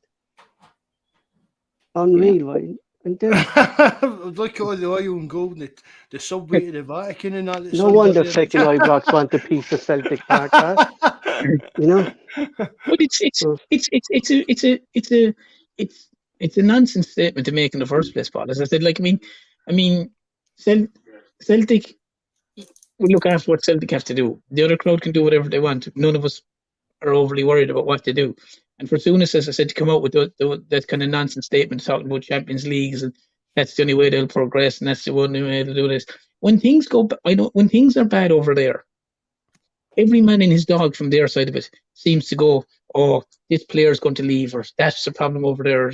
You never hear from a normal punter. Like, you never hear from an actual normal expert that isn't connected to, for argument's sake, Rangers. Whereas you have fellas coming out continuously going, oh yeah, Alex McLeish, oh yeah, he's definitely going to leave now in January. Jota's definitely gone in January, or Bad has definitely gone in January. Here, or Riley's definitely gone. Why are these guys gone? You don't hear them saying anything about any of the Rangers guys. The reason it is they're saying it is because they know that they're under massive pressure because Celtic are getting that little bit further ahead. They've got better players, they've got better managers, they've got a better structure in the club from top to bottom. It's a well-run club. They've got a very good stadium. They've got a very good training ground. They're developing all the time. They're upgrading all the time. And they just don't like looking at that. And they're doing everything in their power to try and go, oh, Postecoglou should go to Brighton and Jota should go to Southampton and O'Reilly should go to whoever the hell was after him. Did you notice, Terence, they never linked Big Ange be moving to Aston Villa to replace Gerrard? Yeah, he's been linked to every other job in England, but he's not good enough to replace Gerrard. Basically, that was kind of the message they were putting out. Do you get what I mean? They were going, Leicester were interested, they were interested, but when the Villa job came up, he wasn't even quoted for it. Well, Mark, it was a big team. Sorry. He was even listed for number 10, wasn't he? Postecoglou was even listed as going in at number 10 after when Liz, whatever her name is, first left. He was anointed with their next at this stage, like, you know what I mean? But he just said the only one he wasn't was Villa, like. Aye, that was I noticed that, and it's just kind of snobbery as well. Souness spent too much time doing in England. He did, and he's just with his half and half scarves, Mark, isn't there? Aye, but see, Daly, all he's got is his attachment to Rangers. He's not got any interest in Scottish football whatsoever. He's no he walked out in Rangers. He goes on about this big Rangers man and all about how great he is and that. But just another attention seeker. That's what it's just like. I mean, He's like our Charlie Nicholas, Mark, isn't he? Aye, I even knew that Charlie's had the bullet off his guy. Charlie started coming back round to the kind of Celtic way you're thinking, if you've noticed that as well. He has. So these guys, He it's has. like that. Who's that guy that's on him for Crystal Palace? Used to own Crystal Palace or something like that. It's on Simon Jordan. Him, Jordan. he just sits there to say stuff to annoy folk. Do you get that's But basically they're shock jockeys, though. Aye, but that's what Souness has done here as well. He knows he's going to be the talk of Scottish football, and he's brought up something that's going to be talked about on forums, talked about in podcasts, talked about on Twitter. So he's basically done what he's done. He's done his job. He's got everybody talking about him. It's not about what he said. We're talking about him because everybody with half a brain cell knows that the idea of that happening is just absolutely outrageous. For the simple fact, even then, well, if he wants us to do that, did he mention the SFA? What's the point of Hampden if he wants Celtic Rangers to do that? What's the point of Exactly, Mark, yeah. Exactly. I mean, just all it comes down to the fact is they will never be able to match us for capacity.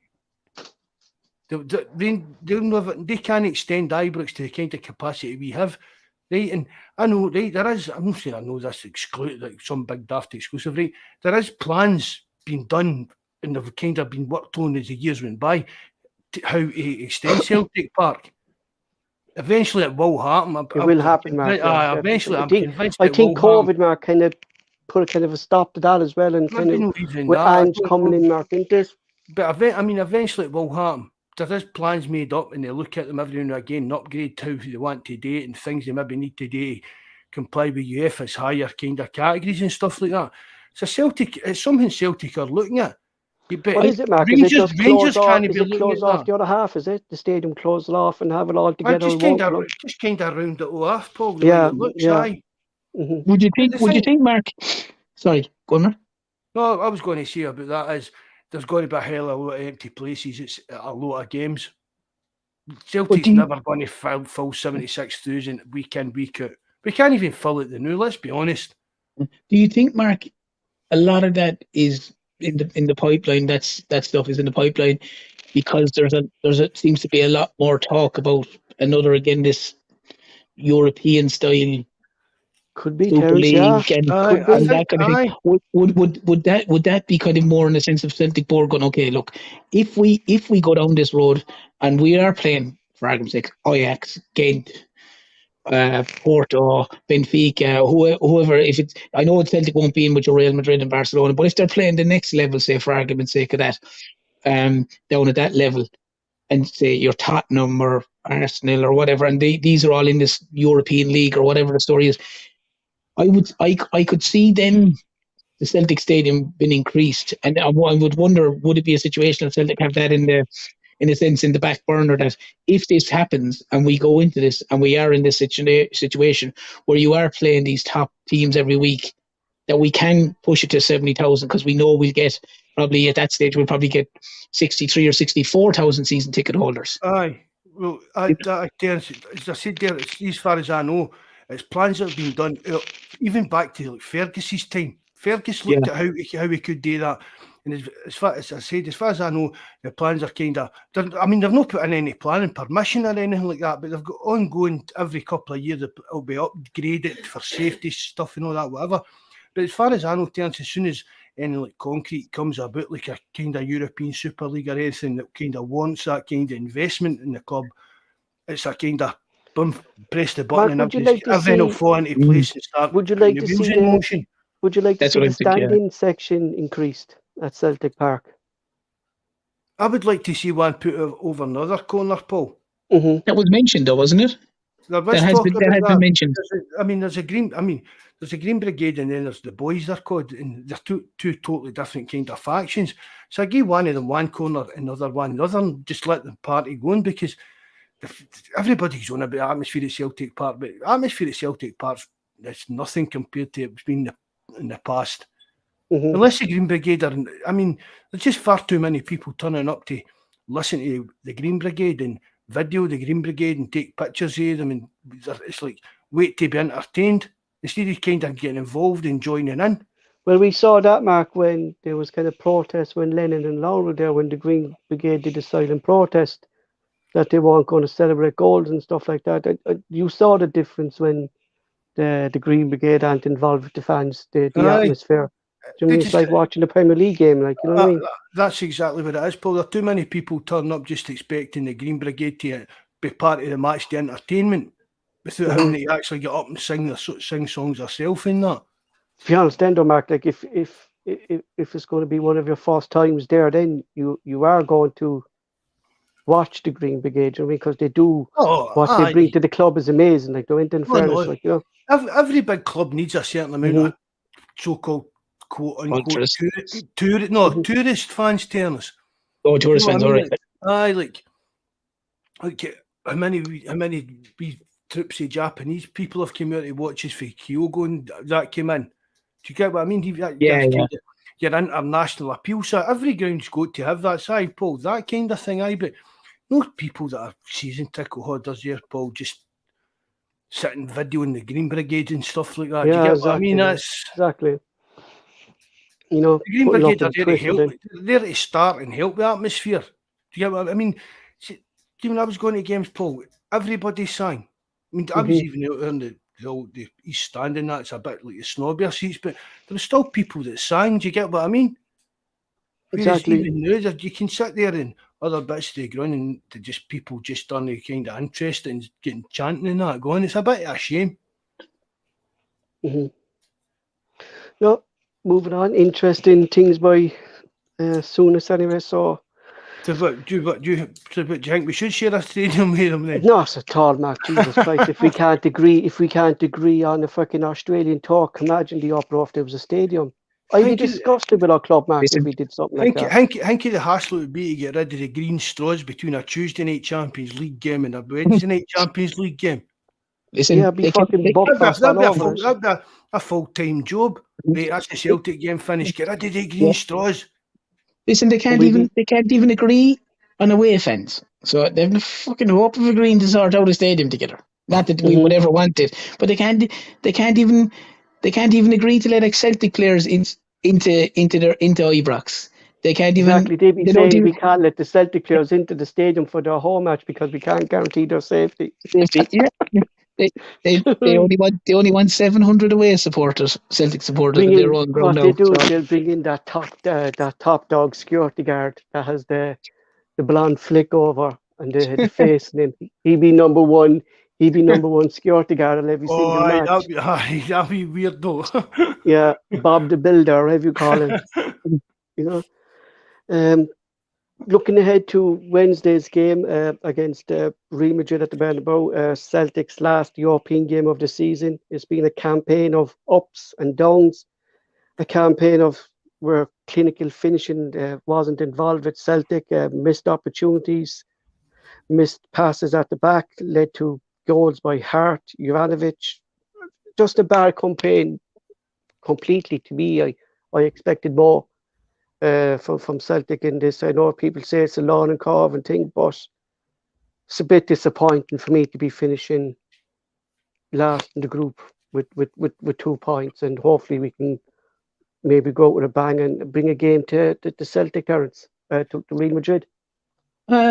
Yeah, listen, it's very disappointing, Paul. As I said, we spoke after the last game, that a couple of weeks ago after the Donetsk game when it was 1-1, that if we didn't, we realistically had a serious chance of finishing second, and if we didn't finish at worst third, we'd be disgusted. A few weeks later, we're now 2 points after out of 15, playing Real Madrid away in a game that, in a sense, is a dead rubber. I know people might argue it's not a dead rubber, but it is a dead rubber for me. I mean, what Celtic will do is, they might put in a performance. The problem is Madrid need a result if they win to top the group, or I think they need a draw to definitely top the group, or second or something like that. I know they're probably first or second anyway, regardless probably. But yeah, look, it's been a very disappointing situation, Paul. As I said, we couldn't score at one end, and we couldn't defend at the other. So, and as I said the last time on here, the league table doesn't lie. Whether it's the SPL or whether it's this one in the Champions League, Celtic are where they deserve to be in it, because they haven't performed. Yes, they've played well in games. They've played well for periods of games. They've they've looked very well in certain games. The Real Madrid game, the next game away from home. But in other games, I keep saying it. I think it's very, very naive out of Celtic. And kind of, they just weren't clinical. And to me, the two things, they weren't clinical going forward, they weren't clinical defensively, and I just think as a team they were very, very naive in the way they played the football. That's my own opinion on it. I think, Mark, you really can't disagree with Terence, can you, about that? No, nothing at all. There was highs and lows, but they came actually during games, as Terence was saying. We played great against Real Madrid for half of it, but for an hour, lost 3-0. You thought, oh well, we'll learn from that, and if we can play like that for an hour against Real Madrid, we might have a chance here. But that away game with Shakhtar in Poland scunnered me. And then even one in Germany, we should... I don't. There's no excuses. There really isn't. I know we're kind of trying to look for excuses, but for me, it just wasn't good enough. As Terence says, we showed a kind of naivety that I wouldn't expect for a manager of Angie's experience and kind of knowledge. I do think he's, but we've done the same kind of approach with Brendan Rodgers. I know Ange wanted, and this is what Dan Olivich was saying, Mark, that Ange was relishing the challenge to bring his football to the European stage, showing them his style of play and stuff like that. But in saying that, like, to go in there with Callum McGregor as the pivot role, for me, that's where Ange Ball failed. And we spoke about it, like, we're not going to dwell into it all the time, but I think that's one of the main reasons Ange Ball hasn't got us results in Europe, was that one role, But it's like these kind of buzzwords in that, Paul, Ange Ball and stuff like that. So, and basically that's what they're buzzwords, and a wee bit of a laugh and a joke between us. But realistically, Ange Ball has got to evolve. You get, I mean, they're going right. It's like people going about like total football, the Dutch brought in and that. But total football, what we talk about today, is totally different for the Dutch version, although we kind of talk about, the Dutch started it. Do you get what I mean by that? But the one that came out in the 70s and that, it evolved. Johan Cruyff evolved that, and even now, Guardiola and that, Klopp's even playing a kind of progressed version of like that kind of Dutch total football and stuff like that. So even though Angie's got this kind of way he wants to play football, it's a results business. And at Celtic, it's still the Scottish League, so we should always be having a manager at a level that can win as the Scottish League. But we need a manager that's going to have the nuance, the kind of in the heat mentality and thoughtful thinking way to progressing his team, to dealing with different situations, different games, how we play against better opposition than us, rather than opposition that we're expected to steamroll her out every week. It was, as Terence says, it was really, really a naive approach for me. There was good patches in games, but good patches in games don't really mean much. Fair dues against Real Madrid today, but just from a wee good patch against Shakhtar Donetsk doesn't mean much. If you're not in your game for 90 minutes, and Terence touched on there many times when we did podcast after European games, if you're not on your game for 90 minutes against these teams, you will get punished. And that's what happened to Celtic. We got punished because we just, concentration-wise or something there, making silly passes, like even, not just our finishing, but even our passage of play. Like we've seen that there. I know it's different opposition against Livingston, but basic passing, Terence, should be the norm to these players. Like we couldn't even play decent passes in Europe. Oh yeah, and one of the biggest things for me, Paul, is I have no issue with the way Postecoglou wants to play like that, and that's fine. But you have to learn from your mistakes. And in the 5 games so far, to me, Celtic haven't learned anything. They haven't learned that, okay, as I say, I don't mean this in a rude way, but the definition of stupidity is doing the same thing over and over again and expecting a different result. Like, the problem with me that I have is that they play a certain way. They do certain things, and okay, after the game, they go, oh yeah, we didn't do that well. okay, we need to improve on that their mistakes that we're doing. We need to, but they haven't changed any. They haven't rectified any of the mistakes. They've still defended the same way from the first game to the last game they played, and they're still happy to defend by going, okay, we'll leave this guy back and him back. We know he's worth 50 million. He's dynamite, or we know this fella's unbelievable, or we know that fella's really good. It's not learned from the mistakes that I find for me has been poor from Celtic. The finishing has been very, very poor. But they're little things, and like if you go to the guy after the Real Madrid game or after the next game and go, look, okay, I know it's Champions League. Maybe I know you're probably a bit nervous. Just try and take that half a second more to think about it, or think that that's one of the biggest things for me. They kept continued to do the same mistakes over and over and over and over, and they didn't learn from it. And for me, that's really, really disappointing to see. Mm-hmm. Bobby says Aaron should have taken ideas from Martindale for his defensive blueprint.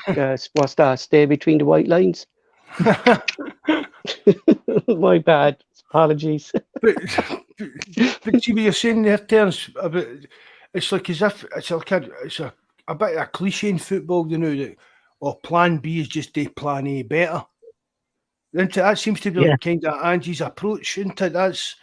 I'm not changing it, just do what I'm telling you. No, I don't mean that I'm not the kind of arrogant, tyrannical way, but it's like I set that out and it didn't work, but that's because it's as if the players just need to do it better. Like if for argument's sake, Celtic had gone to Leipzig on the third game after losing the first two, they lost the first and drew the second one, and go, okay, if we come out of Leipzig with a point, this would be great. No one would have batted an eyelid if Celtic went 4-5-1. No one would have batted an eyelid.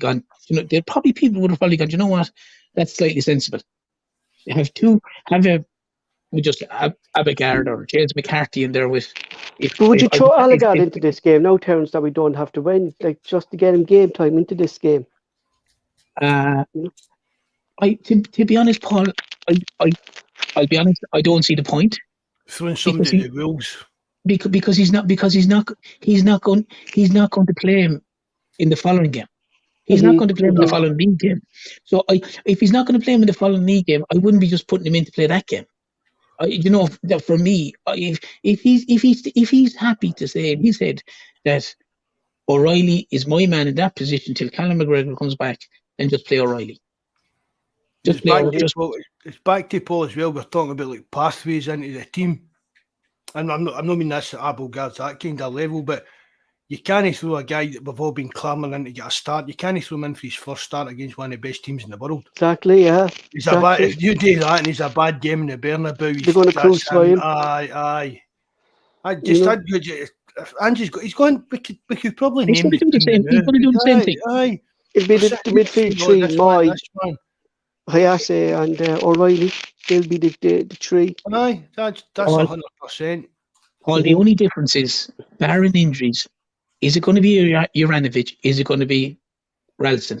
Other than that, it's going to be your normal Hart, Vickers, Jens, Taylor.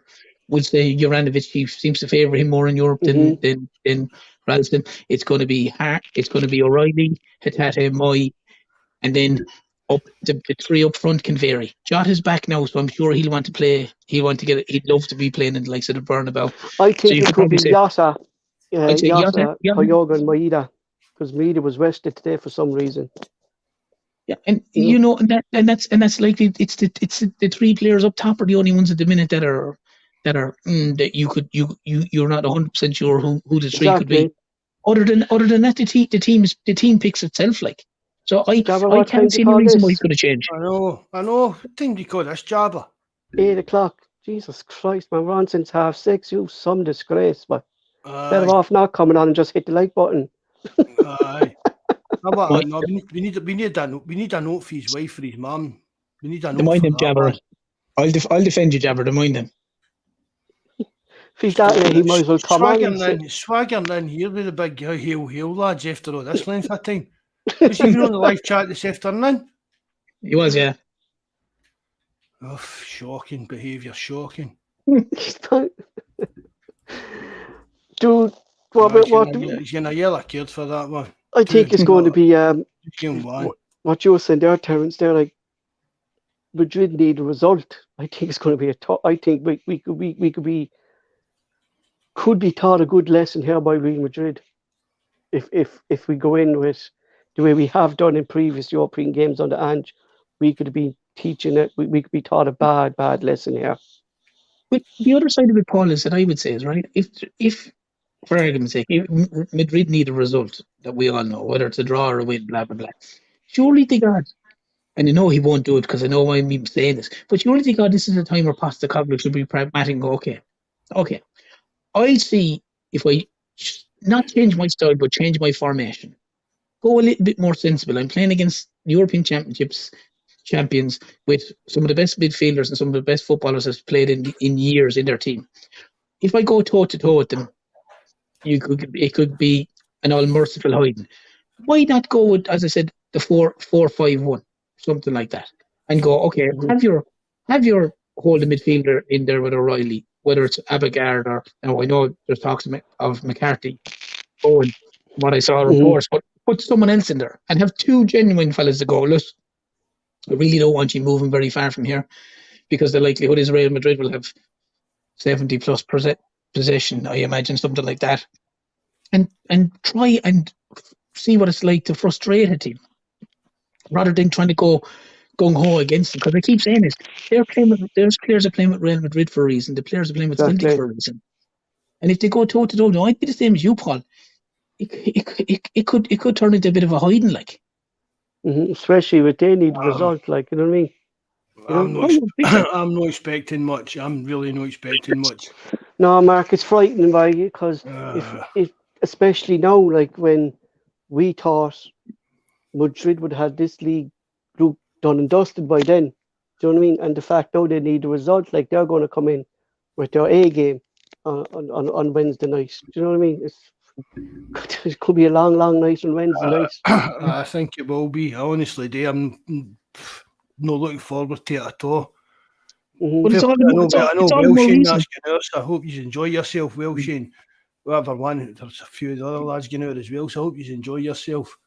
But I don't think you'll enjoy the actual game that much.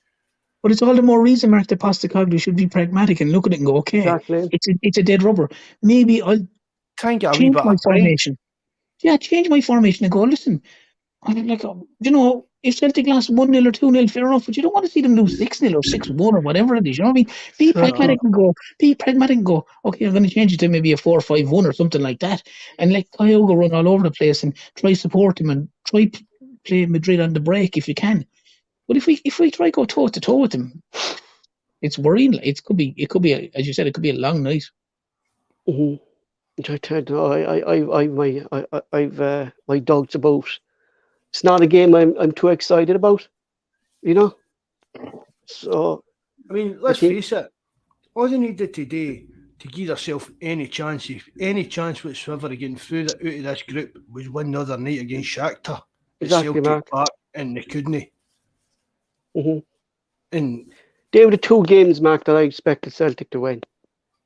2 games against and we're Shakhtar. lucky. And as I said the other night, we're lucky to get rid of all the other players to get shorty because of the conflict earlier and that. We'd have been mauled. I mean, it's just it just shows you that we kind of we're running away in Scotland. We're that dominant in Scotland, but when it comes to Europe, we're still dragging miles behind, man.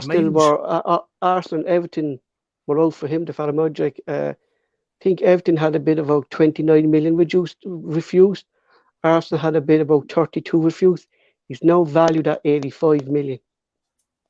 Is what they're going to put down him because of basically what he's done in Europe this season. I think that young lad is steps above any Celtic player. Like he's just a different class. When you just have that one player who can do things for you, you always have a chance. And I know we have those players when we're playing SPL, but we don't have that one player in Europe yet, Mark, to do things like that for us. Do you know what I mean?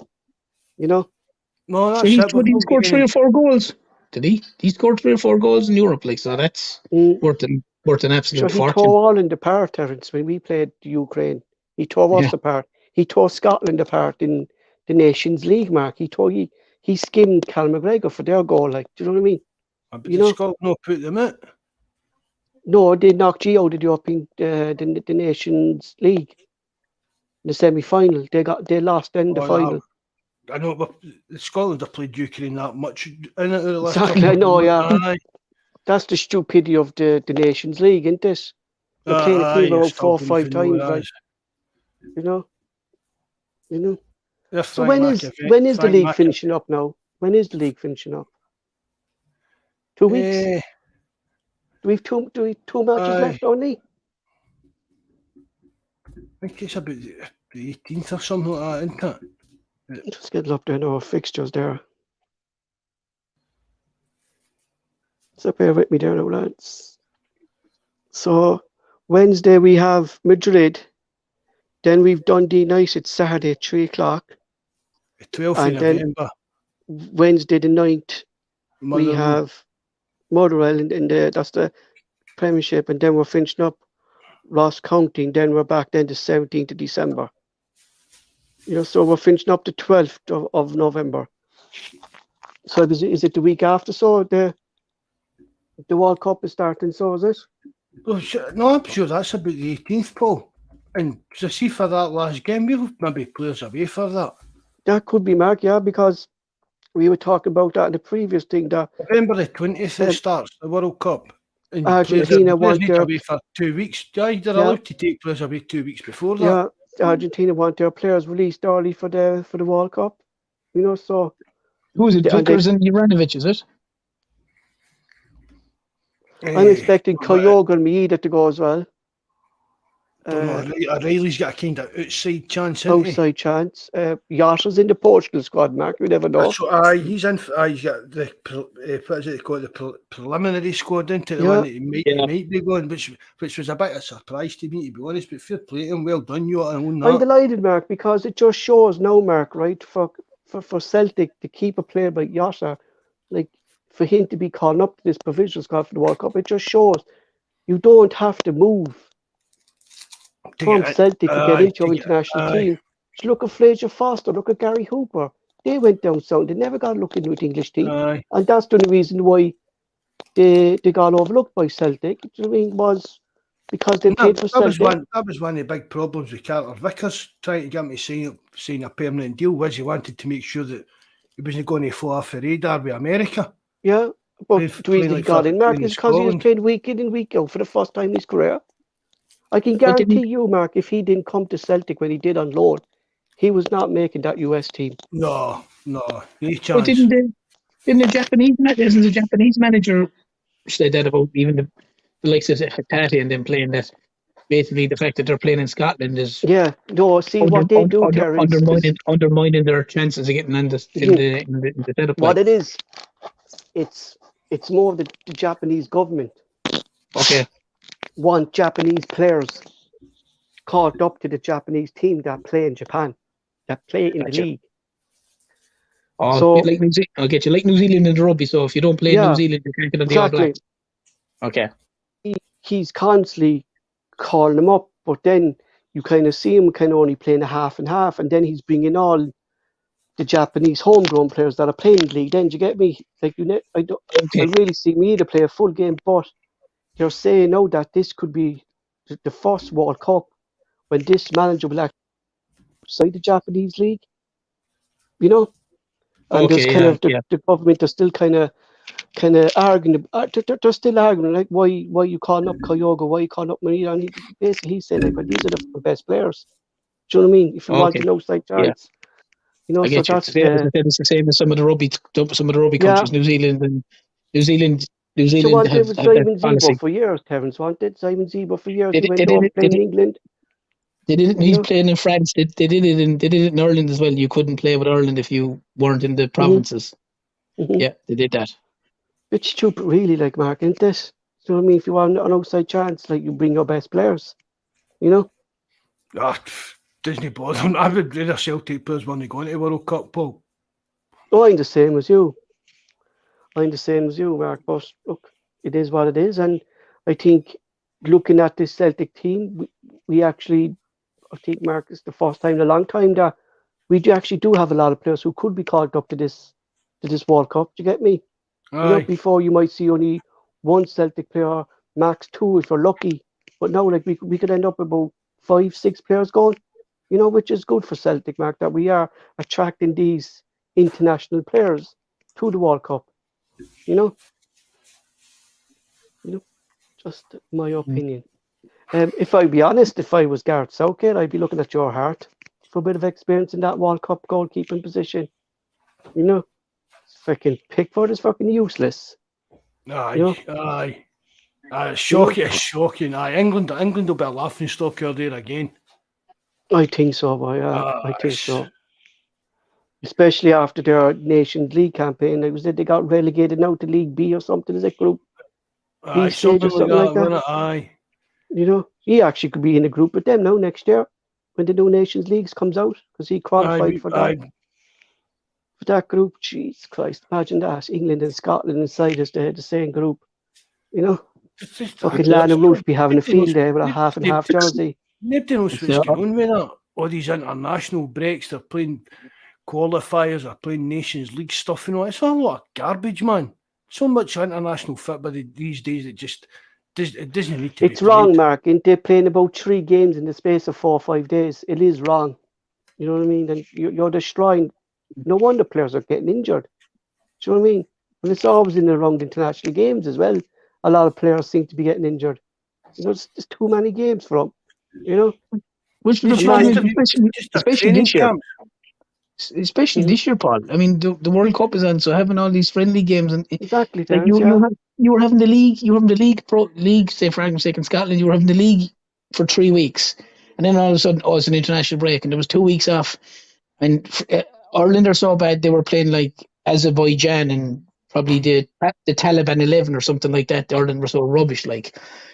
And yet they're coming back. They're coming back then, and fellas and the proper players are coming back in their thing to play another 4 or 5 weeks. And then there was all of a sudden there was another international break, like, and then obviously, then there was the shutdown of football for a couple of weeks. You know, so just all of a sudden you'll be coming back after the World Cup, and they'll be trying to shove games into every little pocket of space they can have to try to get games in. Should we even try to do that now in November? Aren't I just always said there, like, we have a game midweek and weekend for the running up to the World Cup just to cramp in these games. Aye. Yeah.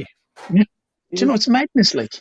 It's madness. And as you said there, as Mark said there, like, or you were saying, teams will probably have a right to call their players up probably maybe 10 days, a week to 10 days before, at least maybe 2 weeks before the World Cup kicks off, that they have their camp and they're off out over to Qatar and acclimatise and do whatever else they have to do over there.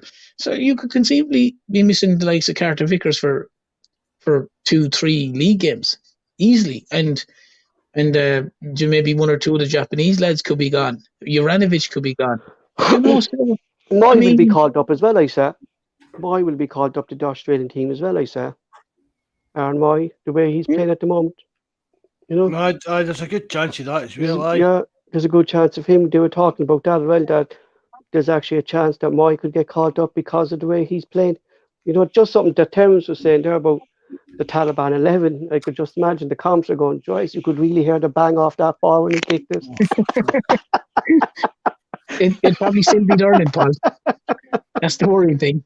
They probably would, Terence. Yeah, they probably would. And the Irish fans then be singing "Ole, Ole" after the game, after getting beaten 6-0 by the Taliban. Some diving hitter at the back post by some fella. Embarrassing. Like, I remember Mark, when we went over to the World Cup, Ireland were playing over there, and we got hammered by Spain, we got hammered by France, and all the Irish fans were still in the stadium after the game, singing the Fields of Athenry, and typical Roy Keane comes out while they're celebrating, like they got hammered, like a disgrace, he said, singing to the team that just got hammered 5-6 It was just. But that's something that Celtic have got. That's another thing that Celtic have got in common with Ireland fans. It's like the glorious failure. Yeah. In the Champions League, yeah. It's always. I've said it, man. See all this. See when players come out and say, it's one of the best atmospheres I've played in and stuff like that. That gets right on my wick. That doesn't impress me. That. See all that, and who was it? I mean, they applauded that Xavi after the pitch. It's that really stuck in my craw. That really annoyed me. The Celtic fans doing that. Just like a wee pat in the head. There you go. Well done, son. Kind of thing. Did you notice too as well, Mark, that the Neil Lennon fella's back on Twitter again after he got the sack from the Cyprus crowd? You know? Has he put back up at wee Siamese boy? Yeah, he's back up there. He put up a tweet there the other day saying, credit to Jurgen Klopp, clapping the fans and clapping his players off the pitch after a 1-0 defeat to Nottingham Forest last weekend. Difference in fans, and I put up a difference in manager too, Neil Lennon, that Klopp actually applauds his team when they lose. You just came out and slated them on TV. No reply back. He's not going to answer you, is it? I know, but I'm just saying, it's definitely Neil Lennon. Like, oh, definitely is him. Do you know what I mean?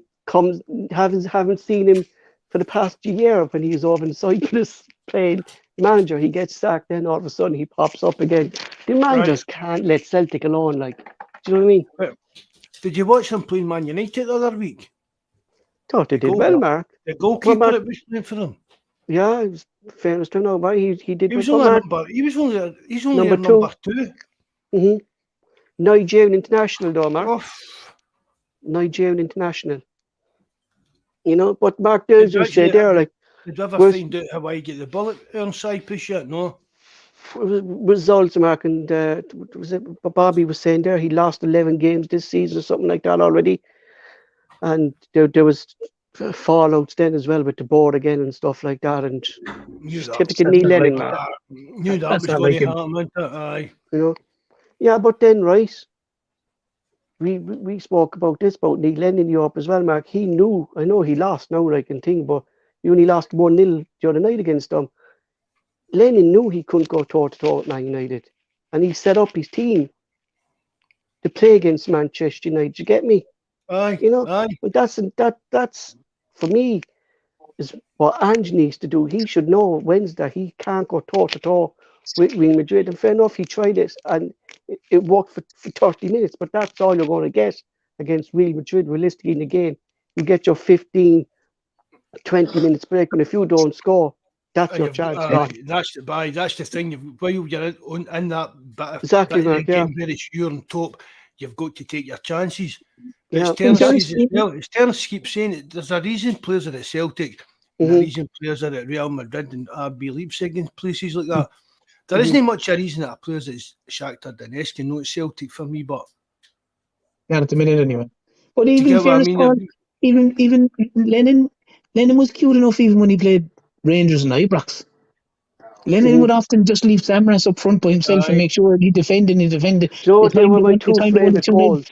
They were my two favourite goals ever in a derby. Were two Georgie Samaras goals.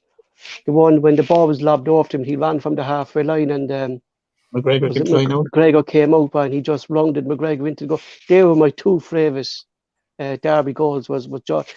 There was just something about Samaras at Celtic, wasn't there?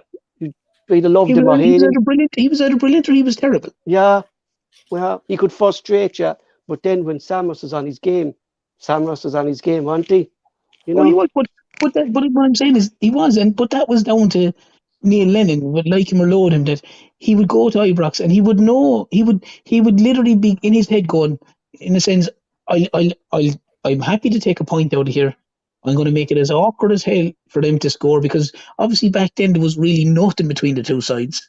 It was a flick of a coin who'd nearly win the league, like at times. And like he'd always go to Ibrox, and he got a lot of good results in Ibrox, in fairness to him. You know, he got a lot of good results there. And he knew how to play, but it's like you said, he knew how to play against the likes of the famous, when they beat Barcelona. But like, when he played in those games or managing a lot of those games in Europe, he was pragmatic. Was he not the manager? I could be wrong. Was he not the manager when they beat Spartak Moscow over in Moscow as well, or was he not? Or Samaras scored the last minute header? Bawz saved the penalties, wasn't it?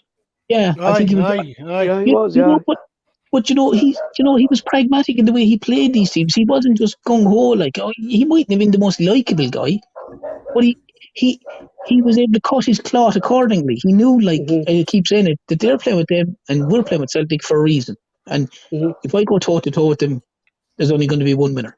You know. That's it, lads, for tonight. I'm a man who gives credit where credit is due. David Tommel's missed kick today for Yotta's goal was just outstanding. Really enjoyed it. We'll be back again Wednesday night, straight after the game, for match reaction against Real Madrid, and then we look ahead to Dundee United's game. I had to give credit, Mark. Mark will close the show. Paul, look, we know it's here, right? We know you're jealous of Turnbull's here.